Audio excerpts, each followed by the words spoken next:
हादसे में जीवित हैं और प्रधानमंत्री नरेंद्र मोदी ने उनसे भी मुलाकात की है। ये वो लोग हैं, क्योंकि विमान में सवार तो सभी लोगों की जान चली गई थी, सिर्फ एक शख्स बचा था, लेकिन ये वो लोग हैं जो उस हॉस्टल में थे। कुछ लोग ऐसे हैं जो मेस में खाना बना रहे थे, तो कुछ लोग ऐसे हैं जो वहां पर खाना खाने के लिए आए हुए थे। ये तो गनीमत रही कि उस समय ओपीडी खुली थी, तो ज्यादा डॉक्टर वहां पर मौजूद नहीं थे, नहीं तो ये एक और बहुत बड़ा हादसा हो सकता था, इसमें और भी कैजुअलिटी हो सकती थी।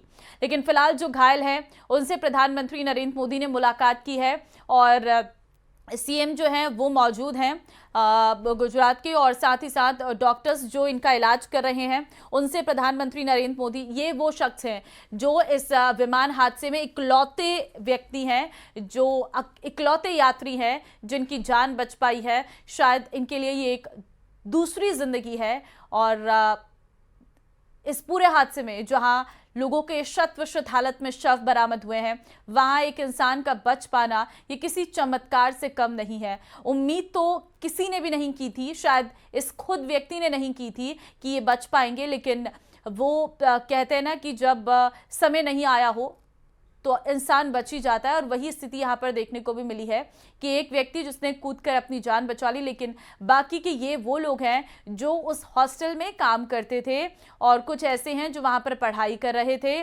और क्योंकि दोपहर का समय था, 31 बज रहा था, और जब ये क्रैश हुआ विमान वो लंच टाइम था, तो इसी लोग मेस में खाने के लिए आए हुए थे।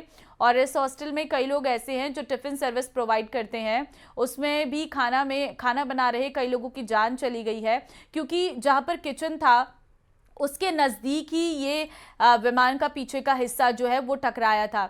इसीलिए वहाँ पर सबसे ज़्यादा नुकसान हुआ है, उस मेस में सबसे ज़्यादा नुकसान हुआ है। वहाँ पर प्लेट्स, हमने वो वीडियोस भी देखी थी, वो तस्वीरें भी देखी थी कि खाने की प्लेट लगी हुई है और वहाँ पर पूरा सामान बिखरा हुआ है। वो मेस जहाँ पर खाना बन रहा था वहाँ पर सारा सामान बिखरा हुआ है। आप अंदाज़ा लगा सकते हैं कि जब एक विमान, बोइंग विमान टकराता है किसी बिल्डिंग से और उसका एक हिस्सा वहां फंस जाता है, तो उस बिल्डिंग की क्या हालत रही होगी और वो मंजर क्या रहा होगा। जिसकी जान बच गई उनके लिए ये एक नई जिंदगी है, लेकिन जिसकी जान चली गई है उन परिवारों के लिए एक बेहद गहरा दुख है। वो परिवार अभी सदमे से बाहर भी नहीं आ पाए हैं। वो परिवार अब अपनों की बॉडीज को लेने के लिए यहाँ पर अस्पताल में पहुंचे हैं। निकाले करीब 20 से 25 जन तो निकाले अंदर से स्टूडेंट। सिलेंडर कितने निकाले आप लोगों ने? सिलेंडर 8 सिलेंडर निकाले। अच्छा, और आपका घर कितना दूर है आपसे? हमारा घर यहाँ से 100 मीटर की दूरी पे ही है। अच्छा, आपकी दादी भी यहाँ पर लोकल बीजेपी काउंसिलर है, मेरी दादी कॉर्पोरेटर है। क्या नाम है? मैनाबेन पटनी। ప్రమాదానికి కారణం ఏంటి అని ఇంజిన్స్ ఎందుకు ఫెయిల్ అయిపోయాయి, రెండు ఇంజిన్లు ఎందుకు పనిచేయటం మానేశాయి, ఢిల్లీ నుంచి ఇక్కడ వరకు వచ్చిన విమానం ఇక్కడ నుంచి ఎగరటానికి ఎందుకు ఇబ్బంది పడింది, ఇక్కడ ఏం జరిగింది కొన్ని చెప్తున్నారు। तो देखिए ये वो लोग हैं जो अपनों की खोज में यहाँ पर आए हुए हैं और सभी लोग यहाँ पर, क्योंकि डीएनए टेस्ट के जरिए ही जो बॉडीज़ हैं वो रिकवर की जाएंगी, इसीलिए ये सब लोग अपना यहाँ पर डीएनए टेस्ट करवाने के लिए पहुँचे हैं। और यहाँ पर कई जो हॉस्टल में रहने वाले लोग हैं उनकी भी जानें गई हैं। तो चारों तरफ जो है कहीं ना कहीं लाशें बिखरी हुई थी। जो अहमदाबाद प्लेन क्रैश में शख्स जिंदा बचा था, ये जिसकी हम तस्वीर भी आपको दिखा रहे हैं, जो प्रधानमंत्री नरेंद्र मोदी से बात कर रहा है, इस शख्स ने ये बताया है कि किस तरीके का मंजर वहां पर था। देखिए, पैसेंजर लिस्ट चेक करने पर भी कंफर्म होता है कि दुर्घटनाग्रस्त फ्लाइट की सीट नंबर 11A पर विश्वास कुमार रमेश नाम का ये व्यक्ति बैठा था। इस दौरान घटना के बाद का एक वीडियो सामने आया जिसमें क्रैश के तुरंत बाद रमेश पैदल एम्बुलेंस की तरफ जाते हुए दिख रहे थे और अभी फिलहाल अस्पताल में उनका इलाज चल रहा है। और एक व्यक्ति जो है वो इसमें जीवित है जिसका नाम है कुमार रमेश, और कुमार रमेश का फिलहाल अस्पताल में इलाज चल रहा है। और कुमार रमेश ने कहा है कि जब मैं उठा मेरी चारों ओर लाशें थी, मैं डर गया, मैं खड़ा हुआ और भागा, मेरे आसपास विमान के टुकड़े बिखरे थे, किसी ने मुझे पकड़ा और एम्बुलेंस में डालकर अस्पताल ले गया। फिलहाल रमेश का अस्पताल में इलाज किया जा रहा है। उन्हें सीने, आंख और पैर में चोटें आई हैं। आपको बता दें कि ब्रिटिश नागरिक हैं रमेश और वो कुछ दिनों के लिए अपने परिवार से मिलने भारत आए थे और अपने भाई अजय कुमार रमेश के साथ ब्रिटेन वापस जा रहे थे। लेकिन 12 जून 2025 को अहमदाबाद से लंदन जा रही फ्लाइट टेक ऑफ के चंद सेकंड के बाद ही रिहायशी इलाके में क्रैश हो गई। ये विमान अहमदाबाद एयरपोर्ट के पास स्थित एक मेडिकल कॉलेज के हॉस्टल पर गिरा।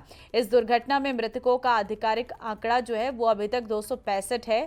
हालांकि अभी इस पूरे मामले पर आगे जांच की जा रही है, लेकिन अभी कई ऐसे घायल हैं जिनकी स्थिति गंभीर भी है, लेकिन कुछ घायल ऐसे हैं जिनकी हालत ठीक है और उनका अस्पताल में इस वक्त इलाज चल रहा है।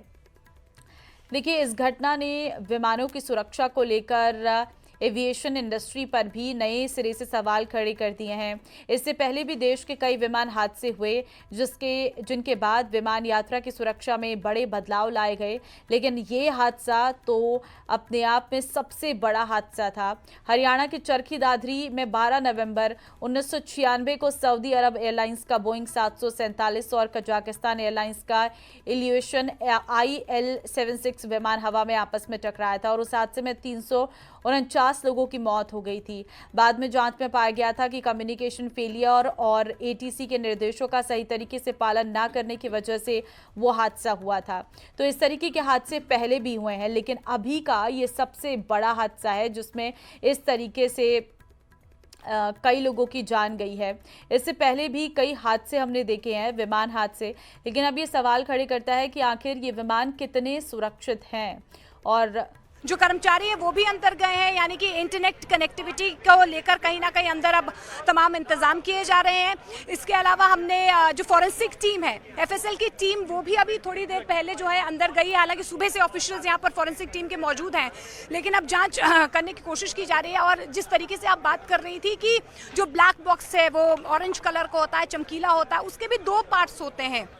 एक CVR होता है, यानी कि cockpit voice recorder. Cockpit voice recorder यानी कि जो पायलट को पायलट जो भी बातचीत करते हैं उस कॉकपिट वॉइस रिकॉर्डर में कहीं ना कहीं रिकॉर्ड हो जाता है, यानी कि हमें उससे पता चल पाएगा कि वो चंद सेकंड में जब मेरे कॉल हुई, डिस्ट्रेस कॉल हुई पायलट की तरफ से, उन चंद सेकंड में पायलट ने क्या कहा होगा। और कहीं ना कहीं ये पता चल जाएगा अगर टेक्निकल फॉल्ट थी तो क्या पायलट को पहले पता चल गया था और उसके बाद क्या हुआ। क्योंकि ये एक ऐसा हादसा, ऐसे भयावह हादसा हुआ है जिसमें हम कुछ नहीं कर पाए, कुछ हो नहीं पाए, क्योंकि चंद सेकंड में कहीं ना कहीं दुर्घटनाग्रस्त हो गया और इस बिल्डिंग से जा वो टकराया। लेकिन दूसरा होता है VCR, FDR, यानी कि feed recorder, feed data recorder, यानी कि जो भी फीड अंदर चलती है, किस तरीके से रिकॉर्डिंग होती है, उसमें तमाम जो सिग्नल्स आते हैं वो किस तरीके से फीड होते हैं। तो उसके 2 पार्ट्स होते हैं। अब इन दोनों पार्ट से कहीं ना कहीं पता लगाने की कोशिश की जाएगी कि उसमें क्या वो चंद सेकंड की बातें होंगी और क्या उस फीड ने रिकॉर्ड किया होगा। क्योंकि वो पलक झपकते जैसे ही, क्योंकि आपने देखा भी रूबिका, एयरपोर्ट से ये जो इलाका है लगभग 1 से 2 किलोमीटर दूरी का है और यहीं से 1 से 1.5-2 किलोमीटर दूरी का सिविल हॉस्पिटल है। हम देख रहे हैं 10 मिनट से यहाँ से फ्लाइट्स जो है वो आ रही है। तो आप समझिए कि जब वहाँ से टेक ऑफ किया होगा, शायद उस वक्त तक पायलट भी समझ नहीं पाया होगा, यात्री भी समझ नहीं पाए होंगे कि अचानक से हुआ तो हुआ क्या। पहला बड़ा धमाका जब इस बिल्डिंग से टकराया, दूसरा बड़ा धमाका जब 1,25,000 लीटर फ्यूल उसमें हुआ, तो विस्फोट कितना बड़ा होगा उसके निशान अब भी यहाँ पर नजर आ रहे हैं नीचे। हालांकि देखिए रेस्क्यू ऑपरेशन बहुत तेजी से चल रहा है, लेकिन अभी भी कहा जा रहा है मलबा अंदर है, उसे खाली करने की कोशिश की जा रही है, क्योंकि अभी टेल मौजूद